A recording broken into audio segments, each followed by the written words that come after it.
You, if you open this on Mac OS X, you probably won't. Oh, now it works. Okay, they improved it because I had an older version which wasn't looking that good. This is developed by Jonathan and Josh, and you can find more information about them on their Kickstarter page. And it has been in development for many years, and then it was kind of dead. It was originally developed for Windows, and then they picked it up and started development again. And now they're developing it with a new front end for Qt. So it's cross-platform, so it's for Linux, Windows, and OS X. And one part of this software is also a library that you can use in other software. So it's not just about this GUI or the interface, but it's also about what it can do. So I will now try to call Jonathan, and then he can take part in this. Hello. Okay, just hello from Germany, where it's now like 4:30. So where about are you exactly? We were just wondering. I'm in the United States in Springfield. Okay, great. Springfield, Illinois, and that's the central time zone. It's 9:30 a.m. where I'm at. Okay, great, cool. So there's some people here, and we just did some hand embroidery stuff. Okay, so I haven't talked about Embroider Modder at all. I just said there is this software. So the idea is that now you're there, you can kind of correct me if I tell total bullshit, and you are up to date with what I already told people. So I think I will just give a quick intro into like embroidery for dummies and like how Embroider Modder fits in, and then we can do some kind of demo. And also, we had a little rescheduling, so I brought my embroidery machine with me, but we're doing the live embroidery part tomorrow. So today we're just doing the part where we are playing with Embroider Modder and seeing how it works. Okay. Okay, cool. Okay, so maybe just let's see if I can share my screen with you. So there's just maybe one slide left in my presentation. So that's the part. The basic procedure is if you do embroidery like it's classically done, you have a pixel graphics like a logo that you get from someone who wants a teddy bear embroidered on their trouser or something. So it's a pixel graphics, and this pixel image is turned into a vector file. So this is what is known as digitizing, or if you're using computer graphic stuff, then it's sometimes also called like vectorization, because you get a pixel image and what you get out is a vector file, and the vector file has the outlines of the image. So if you have like this embroidery thread thing, then it has all kinds of pixels with different lightness, but what you get out is a vector file that only has these outlines of this cylinder. And this has two parts. Basically, one is like color reduction, because you need to identify regions that have kind of the same color that belong together. And the other thing is finding the right outlines. And it's not a simple thing, but there is some open source solutions for that, also like in Inkscape. That's usually a part of this embroidery pipeline. So you start with the digitization, and in the next step, you get stitchy, but you turn a vector file into, that's stitchifying. Okay, so the first part is digitize, then stitchify, and so you turn a vector file into an embroidery file, and this means that before you have just like these outlines, like these clip arts, and then after that you have an actually embroidery file where every single movement of the thread that is controlled by the embroidery machine is shown. So if I have this thing turned into a vector image, then there might be the information that the embroidery machine should go like this, tick-tock, tick-tock, tick-tock, tick-tock. And before it was just the outline, now it's how the outline is filled and what kind of stitches are used. This is kind of tricky sometimes, because it also depends on the machines, like on the precision of the machine, on how thick the thread is. So there's a lots of like hard and soft constraints going on there. So it can't be fully automated. Usually you have a person that does that. She or he's called the digitizer. So if you send your design to a company to have it digitized, then there's someone using the software. So it's not fully automated because it's kind of tricky. Okay, this slide is broken. I'm sorry. Okay, so you get embroidery files out there in the end, and they're specific to a certain embroidery machine. But there is all kinds of different embroidery machines, and each of them uses a different format, and they are all proprietary. And when embroidery modder was originally created, I think like 10 years ago, around the time.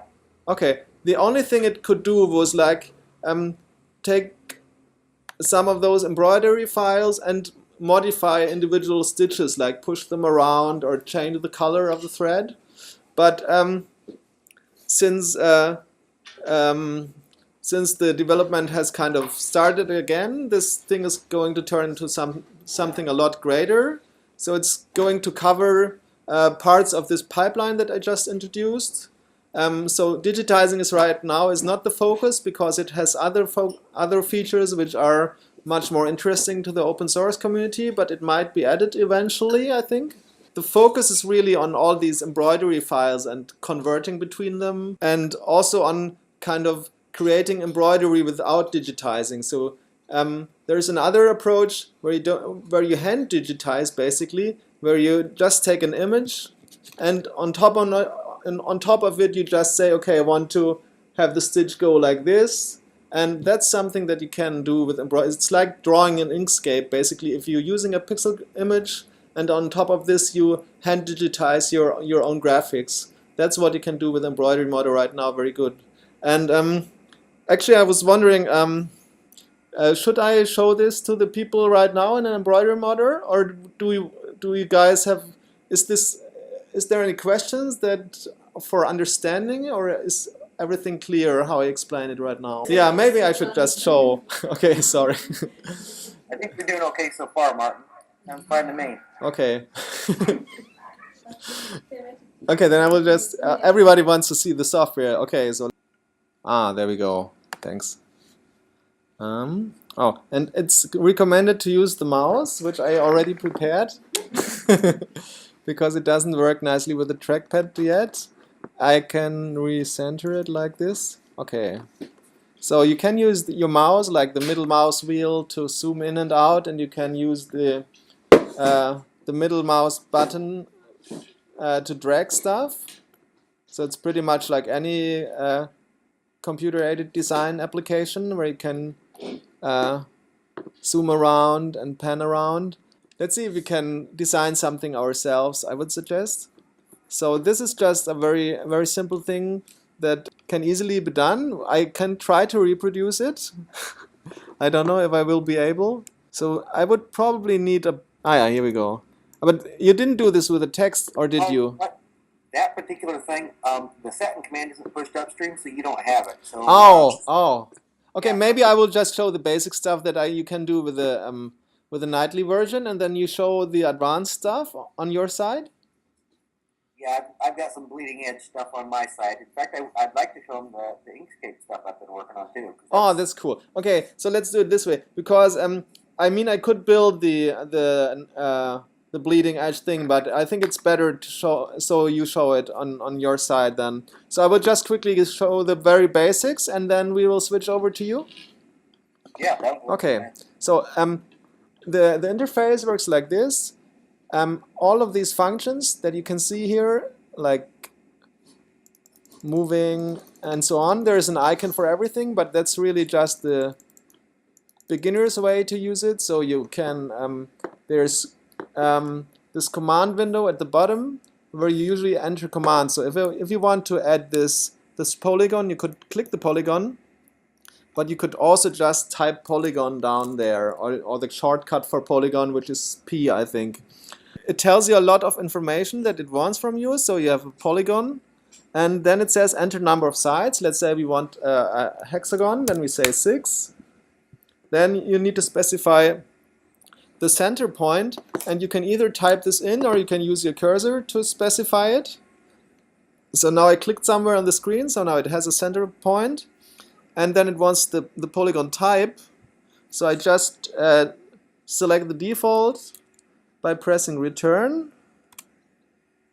Okay, so now I can drag the cursor around to specify one of the points. So it automatically does a preview of this polygon. So now I clicked somewhere and I'm done. So I just created a polygon. So it's a little bit inconvenient if you're used to like very simple drawing tools where you don't have to type stuff, but if you're turned into a like power user, then it's very helpful to have this kind of press a number and then tuck tuck tuck tuck. So it's also a combination of user like visual interaction and typing things, but this is quite common in computer-aided design applications. And the nice thing about this stuff down here is that you can create your own version for all these. We were already talking about function based generative design. For example, this little dolphin, it's really a that's a work in progress. I changed it. That's why the nightly build, what you're seeing there. Okay. In that pop-up. Okay, so basically all these little icons are connected to custom functions which you can do yourself. So there is a folder where there's JavaScript that does stuff, and there's this program contains a JavaScript interpreter. So like we just did in this turtle sandbox, you can also have your own JavaScript or modify stuff that you find and want to adapt. And this kind of creates the dialog on the bottom. So you can, if you need information from the user, like how many corners or how many iterations of the fractal, then you can ask the user, and this user dialog is part of the JavaScript and the stuff that it draws on the screen. So it's quite powerful and extensible in this respect. Programming language constraints, so you have to use JavaScript, and there is some kind of API that you can use, and it's not yet documented, but there's all these things. They are kind of examples, so you can just look into these examples to see how it works. Okay. As far as I understood, because I was asking a similar question when we Skyped yesterday, as far as I understood, you cannot. The JavaScript is kind of sandboxed, and you cannot yet kind of import audio files or images from the JavaScript, right? Yeah, that's more of a. I think that's more of a limitation of JavaScript rather than the limitation of the program at this point. We haven't wanted to expose very many ways to do things like that at this point. JavaScript's a very security-minded language, whereas if later on in the future we added Python, it would be something that would be a lot easier to use. One of the advantages with Python is you can use many different libraries with it. So JavaScript is a lot faster for number crunching, so that's a good thing with some of the stuff that Martin's doing for the computational drafting. But for example, if you're not analyzing this audio, but already does that answer convert it into a number. Can you hear or should I repeat the questions for you? You should probably repeat the questions. questions. So I can hear the questions slightly, but I didn't get the entire question. So okay. So if I understand you correctly, you want to turn the audio into a number that is put inside the JavaScript? No. If it's already converted into numbers, so you don't have to Yeah. analyze in the JavaScript. Yeah. Yeah. Plotted points. Yeah, exactly. Yeah. So you would. Can you use this kind of points or data? XY coordinates. Can you use data set that is not in part of the JavaScript? Like, could I import any other kind of data or not? XY coordinates, like a plotted image. So you could literally put the JavaScript in hard code. Yeah, that's what I assumed. So you could just create the JavaScript that contains all those numbers and then put it in there. But is there a limitation on the size of the JavaScript file? Because if you have like large audio or video files that you want to analyze, maybe that might blow up the size of the JavaScript a bit. I wouldn't think there would be any limitation other than the speed of your computer, what it can handle. Okay. Okay. There shouldn't be. If there is, I haven't hit it yet. And do you know if this the JavaScript compiler that is part of your program or that comes with Qt, does it do all these the stuff that the JavaScript engine that is included in Chrome do? I mean these kind of highly optimized formats for certain data types and arrays. Yeah, basically anything that you can do in JavaScript should be capable to do within our program. Okay. It is, it's got all the basic functionality that you can normally use, plus our API is tacked right on top of that. It's even set up to the point where the code itself, I created a custom preprocessor that looks through the code and sets it up for our program. But you should be able to possibly copy that JavaScript command if you wanted to, say, embed it on your website. And it would probably require very little porting to get that to work. Okay. But the engine itself is something Qt provides. And we customized it a little bit to make it work. Okay. Work better. Okay. You were also talking about the Inkscape thing, because one option that is if you want to do process multimedia files to use them in embroidery modder, another option would be to do this processing outside and then save it in embroidery modder's CSV format, which is kind of really just a comma-separated list of embroidery commands, and it's quite easy to generate. So I think Josh created a little demo. No, I mean you created a little demo program for Inkscape export to show how easy that is. So yeah, this is something that this is kind of bleeding edge. I whipped it out in a couple hours the other night. I think as I was talking with you, Martin, initially. So yeah, I'd like to show that to him. It's let me see if I can get it to show my screen. All right, can you see my screen? Yes. Okay. I'm going to start Inkscape because a lot of people are familiar with Inkscape for vector graphics.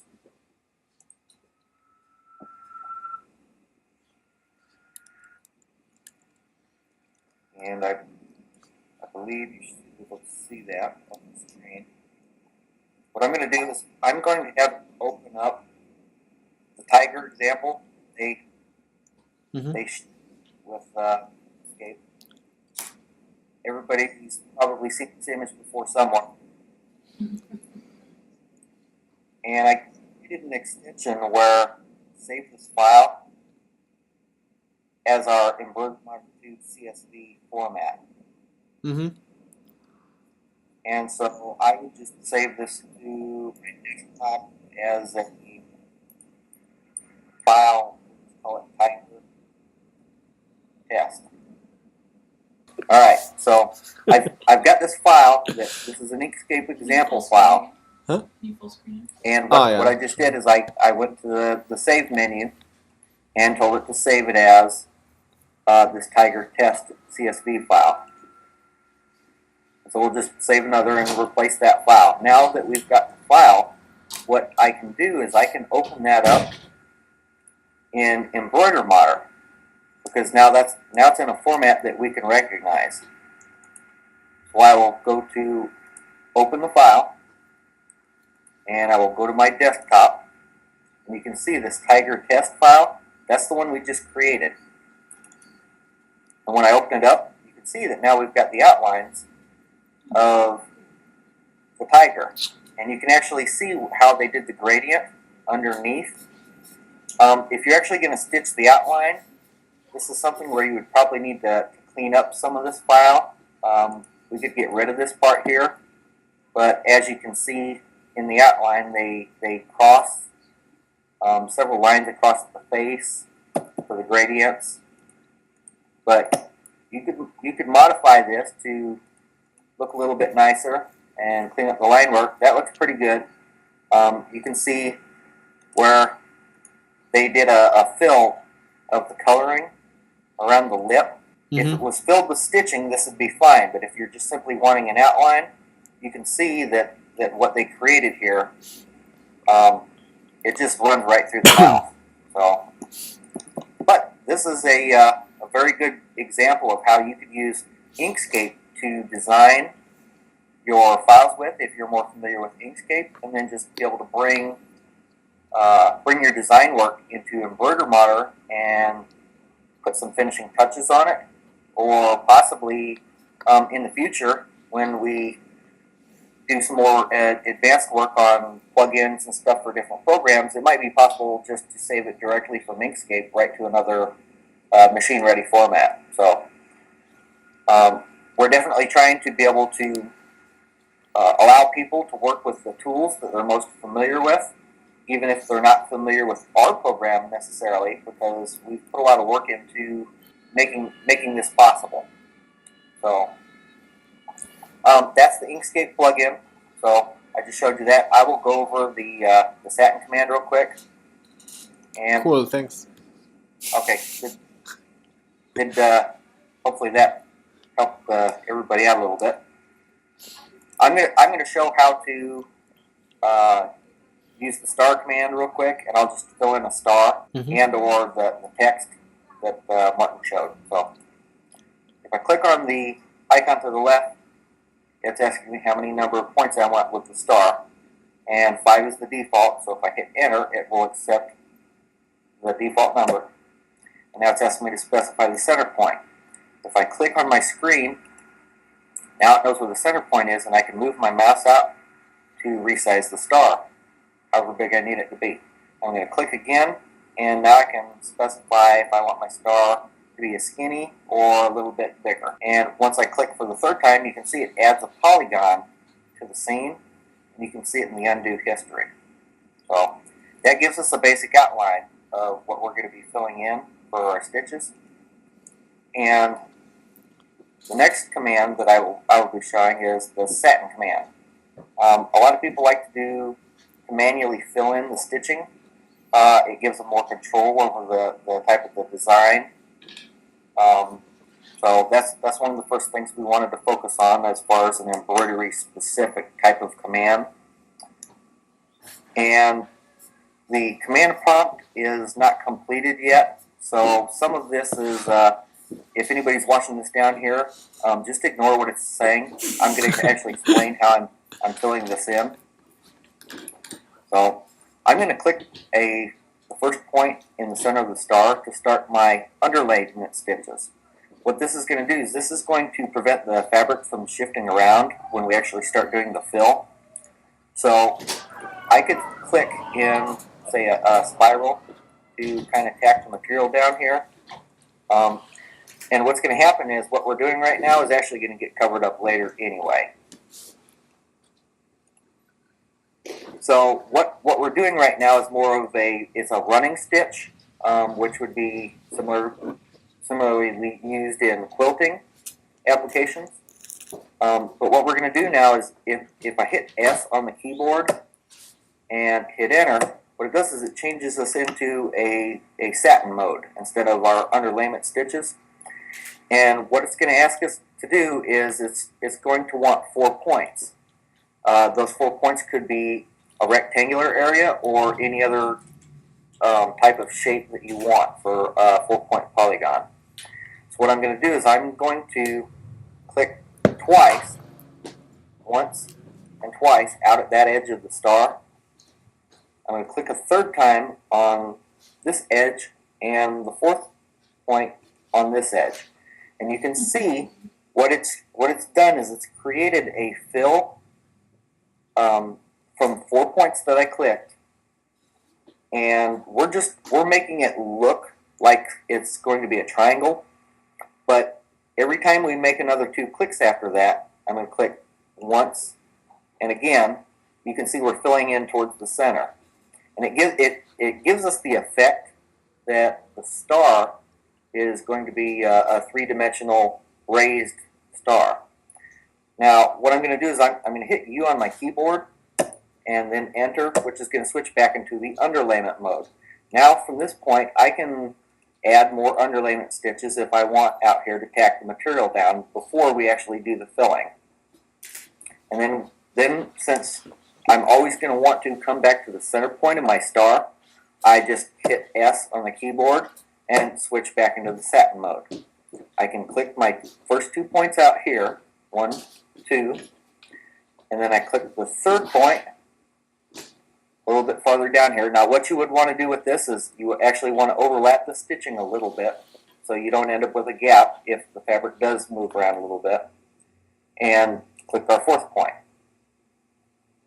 And then I will click once and twice again to fill in that star. And you can see we've got a zigzag overlap of our stitching. Just switch back to the underlayment stitches, and I'll just keep going around the star here, switching back and forth between the modes. And you'll be able to see how quickly and easily you can fill in different shapes that you can manually specify how you want the stitches laid out.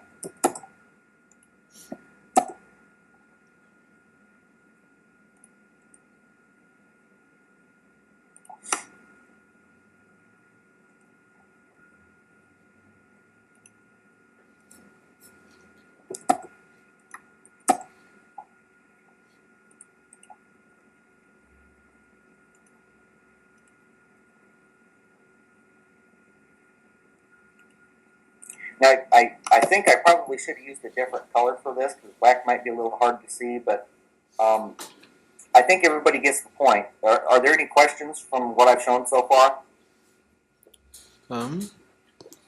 Anyone? Questions, anyone? Okay, the question is, what machines are targeted that will be compatible? We're trying to target any machine. In fact, the most commonly used format by any machine is the DST to GMAS format. If your machine can't accept that particular format, I would highly suspect getting a machine that doesn't accept it because something, it may be an older machine or not necessarily a modern machine. If it is an older machine that accepts like a serial port, any machine that should be able to accept a file from like a USB stick, or if you can plug it into a computer and literally drop the file on there, our software should be able to work with it. Okay. So we're more concerned with what formats the machines accept rather than the model, because there's so many models out there that we just need to know what format you use. Mm-hmm. If you can use DST, that's the way you need to go, at least initially. There are better formats out there, but the DST format is it's basically the industry standard for embroidery. Okay, thanks. Do we have active testers that test the software on machines? And yes. If so, which machines? If you go to palegraylabs.com, that is the website of Nina Paley and Theodore Gray. They are using our software with, I believe Nina designs, she designs her artwork in Flash and Illustrator, and they process some of it through Mathematica, and they run it through our converter into the DST format. Now they've successfully been using this for at least 6 or 8 months, I would say, with their embroidery machine, as well as they've got a very large quilting machine that they're using it with. So anything you're seeing that they're stitching on their website with those machines has been something that's been produced with our actual code generating the files for the machines. So, they just recently did a quilt that is there's a picture of one that she just did. This is stuff they're making with our code. They're using their own workflow. Yeah. and using it to their advantage so that they can make all these interesting quilts and embroidery. But there's a quilt that she's done. She calls it the $1,000 quilt. It's got over 500,000 stitches in it. It was run through our converter. So these are the types of things that you can make. If I'm hoping you can see that on my screen. Good. We can see it nicely. Okay. Yeah. Cool. Okay. How long is it the Kickstarter going? When is it going to end? The Kickstarter is ending on the 20th of April. Okay. But if we do not raise the full amount of the funding, we don't get any bit of money, and nobody's credit cards are charged. So we're really trying to get people involved that are excited about the software and might be able to be willing to spend a little bit more on it. Most commercial embroidery softwares can range between several $100s to several thousands of dollars to several tens of thousands of dollars. The most expensive one being about $18,000. So that's Wow. not something that the average person can go out and afford without setting up a business around it. Mm. Yeah. So we're trying to make it much more accessible as far as the software goes. Okay. So you showed us the set and stitch and the running stitches, and the question from the audience is whether you support any other kinds of stitches that are popular in the commercial embroidery software. No? Eventually we will. That's something Sorry. where running stitches, satin stitches are the most commonly used types of stitches. So we've tried to focus on those first. But there's like different fishbone and cross stitch types of patterns that you can do with these machines that eventually will work their way into the program. As far as I know, since it's based on Qt, it's multi-platform, but the developers are currently developing on Linux and Windows, so they don't have anyone who frequently tests the Mac version, so they rely on the feedback from the users. But it kind of works on Mac. So I can't build it on my Mac. It's not something that I do very frequently. I know that the Mac version itself is probably it's got the least amount of polish. There was a couple issues that me and Martin discussed previously about some of the menu items that they're a little bit funky, but it's small things that we can easily fix.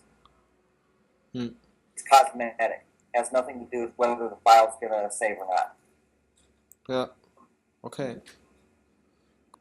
Personal question: why did you start this? Why are you interested in embroidery? I actually got involved with my mother and a friend of hers were working on an embroidery project at the time. I'm extremely familiar with the way CNC machines operate and kind of how they're programmed. And they got me involved in this embroidery project they were working on one day, and it just kind of snowballed from there. It was immediately obvious to me the similarities between embroidery machines and some of the other CNC equipment I've used in the past. So the data contained in the embroidery files is actually very, very simple data, but there's so many different formats and stuff out there. The embroidery industry as a whole over the years has they've thrown a lot of wrenches in their own way, and we're trying to fix that. As well as it'd be nice to be able to create an open source embroidery machine someday. Our code can actually be embedded on microcontrollers, so instead of spending several thousands of dollars on an embroidery machine, you might actually be able to go down to your hardware store, pick up parts from the store, use a 3D printer to print a couple of the parts and build one yourself. We've got a couple of interesting ideas that could be done with that, but that's not what we're focusing on right now. We want to make sure that the software works. And once we get to that point, then making a machine should be fairly easy. In fact, anybody with the know-how to do that could do it right now. They can use our code and embed it on the microcontroller. Cool. Okay. Thanks. Okay. Oh. Okay, things are falling. Okay, great. I can still see you though. It's not that bad. Okay. Thank you. Oh, cool. Okay. Yeah, thank you again for explaining everything. And for getting up so early. Yeah, getting up so early, man. Yeah. Thank you.